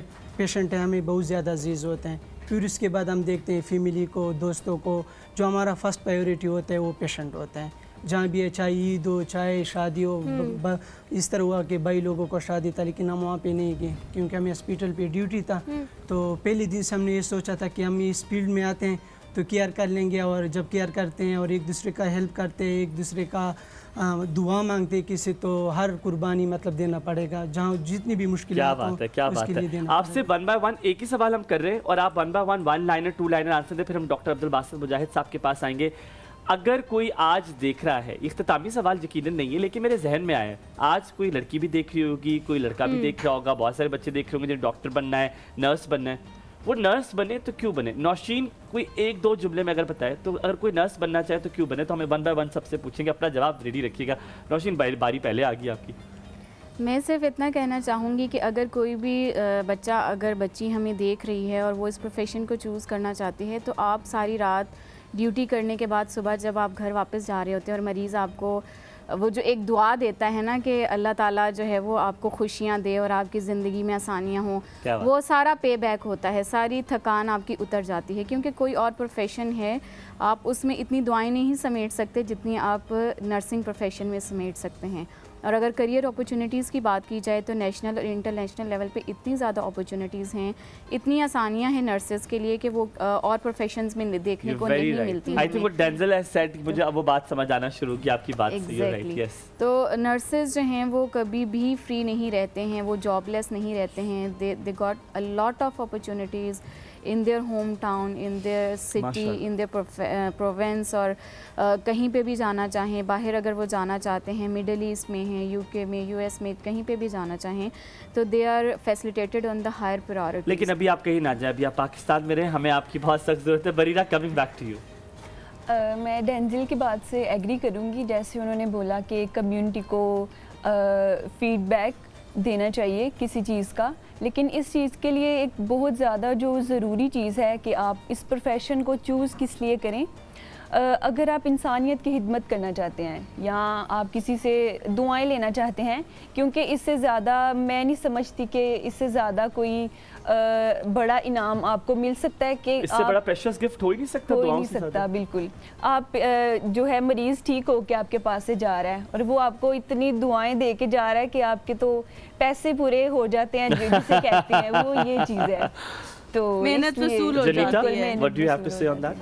मैं अपना ओपिनियन शेयर करना चाहूँगी। मैं चाहती हूँ कि नर्सिंग प्रोफेशन में ब्रिलियंट स्टूडेंट्स आएँ जिनके एफएससी में बहुत अच्छे मार्क्स हैं, वो डॉक्टर बनना चाहते हैं। बाज़ औक़ात ऐसा होता है वो डॉक्टर नहीं बन पाते और वो समझते हैं कि हम नर्सिंग प्रोफेशन नहीं चूज़ करना पसंद करते, लेकिन वो इस प्रोफेशन को चूज़ करेंगे। इसमें भी एडवांस स्टडी है आगे और इसमें भी बहुत सारे एडवांस लेवल्स हैं जिस तक हम स्टडी करके उस लेवल तक आ सकते हैं और नर्सिंग प्रोफेशन को ऊपर लेकर जा सकते हैं। जैसे कि नर्सिंग प्रोफेशन की बात आए तो मैं फ्लोरेंस नाइटिंगेल का नाम लेना पसंद करूँगी, जिन्होंने नर्सिंग में बहुत सारी खिदमत की हैं और उनकी तरह हम भी एक नर्सिंग प्रोफेशन का एक अच्छा नाम रखें। ठीक है, हम यहाँ पे एक छोटा सा ब्रेक लेते हैं, आप दोनों की तरफ भी आएंगे। ऐसा नहीं हम भूल गए, हम ये नहीं खाली लड़कियों से बातें कर रहे हैं, हम लड़कों से भी बातें करेंगे। हम यहाँ पर यकीनन ये आपको बताते चले कि नर्सिंग का प्रोफेशन आज सामने से लाया कि आज किसी एक शोबे को हम चुनना चाहते थे जिसकी खिदमत जो सरंजाम वो दे रहे हैं उसको हम यकीनन ट्रिब्यूट पेश कर सकें, और आज इससे ज़्यादा बेहतर प्रोफेशन हो नहीं सकता जो कि बैकबोन है किसी भी हॉस्पिटल की। छोटा सा ब्रेक लेते, ब्रेक के बाद वापस हाजिर हों, कहीं मत जाएगा। देखते रहिए एक और हुमायूं और हलीमा के साथ आज़ादी स्पेशल।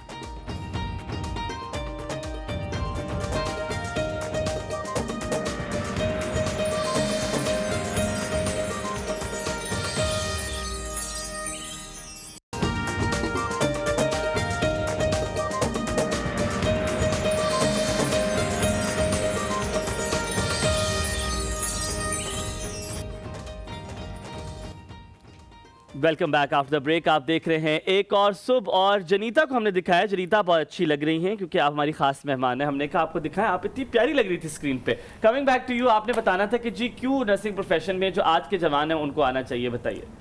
सर मैं एक एग्जांपल दूंगा इस हवाले से। मेरे एक जो दादा था वो बीमार था, तो वहाँ पे एक डिस्पेंसर था गांव में, वो इनको इंजेक्शन लगाना था, आना था, तो वो जितनी दुआ देती थी उनके लिए जो मुझे यकीन है और मैंने जो देखा है बहुत सारे, इतना मामा बाबा भी नहीं दे सकता जितना वो पेशेंट उसके बाद डिस्पेंसरी का क्या हुआ, करोड़पति बन तो गए? सर को मैम करोड़पति तो नहीं हो गए, लेकिन इसके लिए जो मैंने एक दिन पूछा कि आप यहाँ पे 50-100 रुपए लेते हो, इस पे गुजारा होता है कि रे बात पैसों की नहीं, जो मुझे दिल को सुकून मिलता है ना वो कहाँ भी जाए ना, मुझे नहीं मिलता। लेकिन जब भी मुझे पेशेंट दुआ करे ना, मेरा दिल वही से खुश आप होता किस है। हॉस्पिटल में हो आप आजकल? अकबर नियाज़ी हॉस्पिटल। मैं आपके पास आ रहा हूँ, आप जितने पॉजिटिव हो ना, मैंने तो आपकी बातें सुन के ठीक हो जाना। मैंने जब बीमार होना खुदा ना खास्ता, वो मैंने आप दोनों के पास आ जाना। या तो डेंजल को मैं अब खवातीन से इलाज नहीं करा रहा, पहले मैंने बड़ा कराया, अब मुझे लगता है लड़के बेहतर आ रहे हैं, अच्छे नर्स आ आप रहे लोगों ने हैं। देखा डेंजल कैसे भाई, किए, जो पहले लोग बैठे हुए थे उससे ये इलाज कराने के लिए तैयार नहीं था। अगर इसकी एक इतनी वास्ट स्कोप हो चुका है, इसका बहुत ब्रॉड स्कोप हो चुका है, नेशनल लेवल पे भी, इंटरनेशनली लेवल पर भी आपको ये फाइनेंशियली भी सपोर्ट करता है। और दूसरी, जैसे सभी बता रहे हैं कि सबसे actually nurses are the first line defenders. कोई भी पेंडेमिक हो, एपिडेमिक हो, किसी भी किस्म वो का तो हमने कोई देखा भी अपनी बिल्कुल, आंखों बिल्कुल, से। तो नर्सेज आर द, तो सबसे पहले जो मरीज़ की दुआएं मिलती हैं वो नर्सेज को मिलती हैं। और जिस तरह नर्स एक ट्रीट करता है एक पेशेंट को कि आप आएँ, आप जिस तरह उनके साथ रैपो बिल्ड करता है, सलाम लेता है, जितनी रिस्पेक्ट पेशेंट को देता है एक नर्स देता है ना, पेशेंट के दिल से जो दुआएं निकलती हैं ना, वो बंदे को वैसे ही बहुत ऊंचे। जैसे आप सॉरी जैसी बातें कर रहे हैं ना, मेरा दिल है मैं कल से नर्स बनना शुरू कर दूं। मतलब इतना अच्छा स्पोक्स पर्सन जिस आपका तरह ये। दुआओं का भी खुर्शीद यार। ने कहा था ना, मुझे लग रहा था हुमायूं ये बात करने वाला है। नौशीन ने भी एक बात की, आप भी बार बार बात कर रहे हो कि बहुत ज़्यादा स्कोप है, बहुत ज़्यादा स्कोप है। मुझे बताएं कि आजकल के जो नर्स हैं उनके लिए स्कोप है, क्योंकि वो बाकायदा एक तालीम के प्रोसीजर से उससे आ रहे हैं, या जो पुराने होते थे जो सिर्फ प्रैक्टिस करके बन जाते थे, वो भी अगर कहीं के लिए अप्लाई करें तो उनके लिए भी वही स्कोप है? जो पुराने थे ना, ये भी एक मिथ बनी हुई है कि जो पुराने नर्सेज हैं वो जस्ट प्रैक्टिस से आए हैं। उनका भी एक 3 इयर्स का एक स्टडी पीरियड होता था, एक डिप्लोमा होता था, फिर उसके बाद 1 ईयर स्पेशलाइजेशन होती थी। और जो आजकल नर्सिंग का स्कोप है उसके लिए एक BSN जेनेरिक है, बैचलर ऑफ साइंस, ये 4 ईयर डिग्री प्रोग्राम। अगर आप गूगल पे सर्च करें तो आप देखें ना कि वर्ल्ड गिनीज बुक रिकॉर्ड में जो BSN की डिग्री है वो सबसे टफेस्ट डिग्री है। मतलब पूरी दुनिया की जो सबसे टफेस्ट डिग्री है वो BSN जेनेरिक है। इसमें आप लोग जो फिजियोथेरेपिस्ट्स की स्टडी है वो भी करते हैं, MBBS की भी करते हैं, फार्मा की भी करते हैं, क्योंकि आपने पेशेंट के साथ अपने हर चीज़ को डील करना है। बहुत बहुत अच्छी आपने बात की। आपकी बात से मुझे एक सवाल डॉक्टर अब्दुल बासित मुजाहिद से मैंने करना है। डॉक्टर साहब, बड़ी प्यारी बातें ये लोग सारे कर रहे हैं प्रोफेशन की, जिसमें अब दुआओं की बात कर रहे हैं। मैंने अब चीज़ सुनी क्योंकि अज़्म इस्तेहकाम का जो एक सोच आज लेकर हम इस शो में चल रहे हैं, पाकिस्तान को शानो शौकत से इसको बेहतर करने की जो हम कोशिश कर रहे हैं, तो बड़ा ज़रूरी है ये सवाल करना कि माँ बाप कब बच्चों से ये कहेंगे कि अपना करियर इस तरह चुनो कि जिसमें मुल्क की खिदमत कर सके, ना कि ये कि बेटा देखो ज़्यादा पैसा किसमें ज़्यादा पैसा वो वाला स्कोप लो। तो अगर ये वाली सोच लेकर अगर माँ बाप बच्चों को करियर चूज़ करने दे तो पाकिस्तान की हालत बहुत तब्दील नहीं हो जाएगी? देखिए, सिर्फ माँ बाप की काउंसलिंग इम्पॉर्टेंट नहीं होती, माँ बाप का एटीट्यूड, माँ बाप खुद कैसे लाइफ को देख रहे हैं। अगर हम बच्चों से एक्सपेक्ट करते हैं कि वो मुल्क कौम की खिदमत करें, तो क्या हम खुद एग्जाम्पल बन के पेश कर रहे हैं? Role model. अब वो ज़माना नहीं रहा। पहले ये हुआ करता था कि बच्चे सुन लिया करते थे, शायद कुछ इंस्पायर भी हो जाया करें। आज बच्चे सवाल भी करते हैं, आज पूछते हैं कि आपने इस कौम को क्या दिया है। इस वजह से अब ये बहुत इम्पॉर्टेंट है कि जो बड़े हैं, वो इदारे हों, वो माशरे के बड़े हों या तालीमी इदारे हों, उनको रोल मॉडल ख़ुद बनना पड़ेगा। नई जनरेशन को अगर रोल मॉडल बन के आप दिखाएंगे तो वो बहुत आसानी से बग़ैर कहे भी उसको फॉलो करेंगे। आप देखते नहीं कि छोटे से बच्चे जो घर पे होते हैं, वो जो उनके पेरेंट्स कर रहे होते हैं, जो पेरेंट्स उन्हें समझे बग़ैर उसको रेप्लिकेट कर रहे होते हैं। और दूसरी बात ये कि एक जो बच्चा होता है उसके लिए आइडियल उसके पेरेंट्स होते हैं। तो पेरेंट्स क्या कर रहे हैं, इसलिए ये कि ये हर इंडिविजुअल को सोचने की ज़रूरत है। आपने जो बात की है मुझे अब समझ आना शुरू की। ये सब बच्चे जिन्होंने रोल मॉडल पूछे उन्होंने घर से कोई बताया कि उसको देख के, इसको देख के, वो कज़न कर रही थी, तो आई थिंक रोल मॉडलिंग से बड़ा फ़र्क पड़ता है। जी बिल्कुल, जाहिर सी बात है कि इंसान हमेशा से जो देख रहा होता है वो करना उसके लिए आसान होता है। इसकी मैं एक मिसाल दूँ कि मेरा डिसिप्लिन जैसे हिस्ट्री है, तो हिस्ट्री की अगर सिर्फ आप किताब पढ़ रहे हैं इतना आपको नहीं लगेगा, लेकिन उस पर अगर कोई डॉक्यूमेंट्री बनी हुई है, उस पर अगर कोई फिल्म बनी है, कोई ड्रामा बना है, वो ज़्यादा आसानी से बैठ जाता है। हाँ। हिस्ट्री के बारे इसका मतलब क्या है कि इंसान जो देख रहा होता है उसका इम्पैक्ट ज़्यादा ले रहा होता है, जो सिर्फ सुन रहा होता है या पढ़ रहा होता है उसका उतना इम्पैक्ट नहीं होता। और ये अगर हम अपने जो रूहानी एतबार से देखें तो नबी करीम सल्लल्लाहु अलैहि वसल्लम सिर्फ कुरान लेकर नहीं आए थे, उन्होंने अमल करके दिखाया। सब ये जो बच्चों ने इतनी प्यारी बातें की है, तो मेरे ख्याल में उसमें ये बात भी ज़्यादा जाहिर नहीं होती है कि हमें इस मुल्क में हर प्रोफेशन की इज्जत करना भी अब आनी चाहिए। आपने एक जो माइंडसेट बनाए हुए पुलिस के हवाले से, आपने ट्रैफिक पुलिस वालों के हवाले से, नर्सिस के हवाले से, इसको साफ करने की ज़रूरत है। हम अपने बच्चों के सामने कहते हैं हाँ देखा वो आ गया, हाँ देखा ये आ गया। सो वो जब रोल मॉडलिंग की बात करें, आपने कहना नहीं बेटा आप देखो कितनी धूप में वो खड़े हुए हैं, वो हमारे लिए खड़े हुए हैं, वो उनका काम तो है, लेकिन वो आपके लिए कितनी देर से, मैं अभी तक याद है F8 में जो पुलिस वाला खड़े होते हैं, वो सिंस माई यूनिवर्सिटी वो यहाँ पे खड़े हुए, उनका रंग काला स्या हो गया, लेकिन स्टिल देयर। सो हमें ये बच्चों को ये सिखाने की भी जरूरत है कि कैसे आपने हर प्रोफेशन की इज्जत करनी है। जी, सबसे पहले तो ये कि हमें घर से बिल्कुल इब्तिदा से और माशरे की लेवल पर इज्जत करना सिखानी चाहिए। मैं आपको अर्ज़ करूं कि एक हमसाया मुल्क के अंदर, मैं मुसलमान हमसाया मुल्क के अंदर गया हुआ था, तो वहाँ मैंने देखा, बहुत मुझे अच्छा लगा। अच्छी बात वो कहीं से भी हो से गुमगश्ता मीरास समझनी चाहिए। अब जो ट्रांसपोर्ट के साथ मुंसलिक है, हमारे यहाँ माशरे में जैसे हर प्रोफेशन, कुछ प्रोफेशन का आपने जिक्र किया, एक ख़ास स्टीरियोटाइप हमारा उसके बारे में तसव्वुर होता है और वो फिर हमारे जहन में बैठ जाता है और फिर वही आगे हम अपने बच्चों को ट्रांसफर करते हैं। देखिए कि छोटा सा बच्चा है ना, अगर आप उसे आप करके बात करेंगे, उसको मोहतरम और मोहतरमा कह के बात करेंगे, तो सारी ज़िंदगी लोगों को ये कहेगा। हम अपने माशरे में क्या समझते हैं कि छोटे पर सख्ती करना या उसे एहतराम से ना बोलना, ये शायद हमारा राइट है। इसी तरह मैं आपको बताऊँ, प्रोफेशन की बात करें, एक मैंने देखा कि लोग बस के अंदर सवार हो रहे हैं, जो ड्राइवर बैठा हुआ है उसको सलाम कर रहे हैं, यानी उनको ये कोई वो ज़ाहिर मुख्तलिफ प्रोफेशन के लोग आ रहे हैं। और फिर ड्राइवर जब वो उतर रहा है बस से, हर मुसाफिर वो अगले गेट से ही उतर रहे होते हैं, तो वो सबको दुआ दे। अब देखिए ना, वो अब वो क्यों किसी सॉरी, मैं आपकी बात यहाँ पे काटूंगा। अब इसी बारे में दोबारा वापस ब्रेक के बाद वापस आएंगे, इस बारे में बात करेंगे। आपने ये बात, आई डोंट वांट कि हम इसको डिसकंटिन्यू करें, यहाँ पे थोड़ा सा ब्रेक लेते हैं। आप देख रहे हैं एक और हुमायूं और हलीमा के साथ आज़ादी स्पेशल।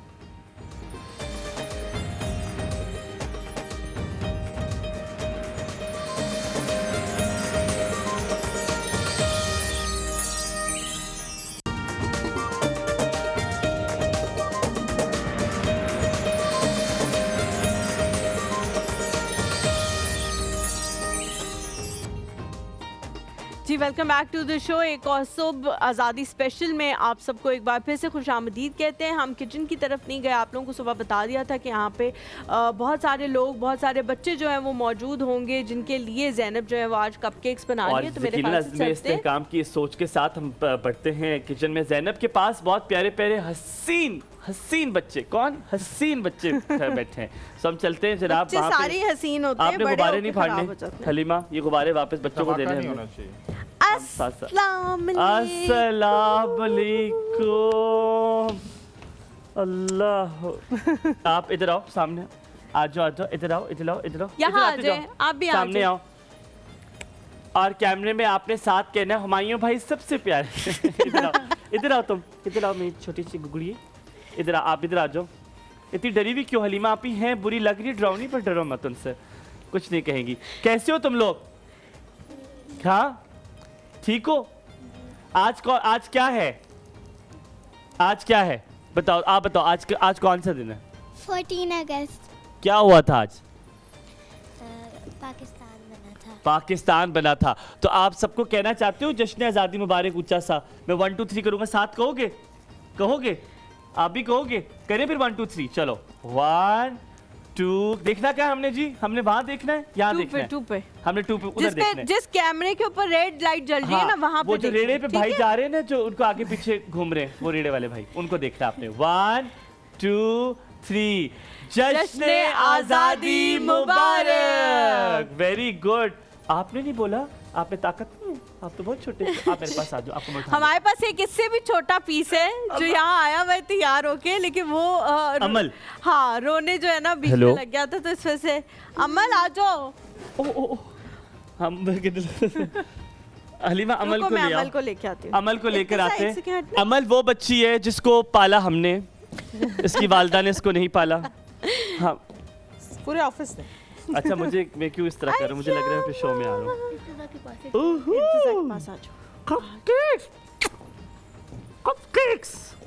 ये क्या बना हुआ बताओ, ये क्या है? खाना है आपने? वो खा चुका है, वो एंजॉय कर चुका है। आप एक खा चुके हो? ज़ैन, मजे का था कपकेक? और चाहिए? नहीं, अब नहीं बोला। इतना मजे का बनाया ज़ैनब तुमने? इतना मजे का नहीं था ज़ैनब, तुमने इतना मजे का बनाया कि बच्चे को और नीचे। आप इधर आ जाओ सामने। कैसी हो अमल? ठीक हो आप? यार आप इसको अब चुमिया करके रुलाना मत। यहाँ पली, ये बच्ची वो है जो यहाँ पली हुई है। और अभी हम केक काटते, केक काटे, केक काटे, केक काटने के चलो लिए आज चलते केक हैं। काटते हैं। आज जश्न आज़ादी के दिन हमने केक लाया, बड़े पैसे खर्च किए हमने। अच्छा ठीक है। और हम पहले हम तराने की तरफ जाएंगे, वहां पे जाके और फिर हम केक लेकर आएंगे। क्या ख्याल है? ये तरीकेकार ठीक नहीं है? पहले हम केक भी ले आते हैं। सारे यहाँ आ जाओ। कमर केक ले आए। कमर कहाँ गए? कमर केक आजा आजा, उधर आजा, आजा आजा। आप भी चल ला, चल गई है यार। यहाँ ये सारे पहुंच गए। कमर केक ले आए। आप उनसे जुदा हो जाया करें थोड़ी देर के लिए। यार अब वो ले आएगा केक, आप क्या कर रहे हो? आप मेरी अम्मी की तरह हो गए हो। वो मेहमानों को देख के वो हो जाती है कि जल्दी जल्दी ले आओ, जल्दी जल्दी जल्दी आ जाओ यहाँ। हलीमा, इस बच्ची के साथ बिल्कुल सूट कर रही हो तुम। लग रही है कि तुम 4-5 इन सब बच्चों की माँ हो। कोई बात डॉक्टर अब्दुल बासित मुजाहिद साहब, आपने केक काटना है, आपके हाथ में हम सबका हाथ होगा, ठीक है? हाँ, आप ये हमारे कमर है जिनका हम बड़ा जिक्र करते हैं, और कमर हमारे बड़े प्यारे से टीम मेंबर हैं। ठीक है, thank you Qamar, thank you so much. We love you Qamar. अच्छा जी, अब तराने के लिए हम खड़े हो जाते हैं। अब हम तराने के लिए पहले खड़े हो जाओ, फिर हम केक काटेंगे आखिर में सब।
अब्दुल बासित मुजाहिद साहब, आप इनिशिएटिव लें, आप केक काटें और फिर हम आपके साथ हाथ में हाथ डालेंगे।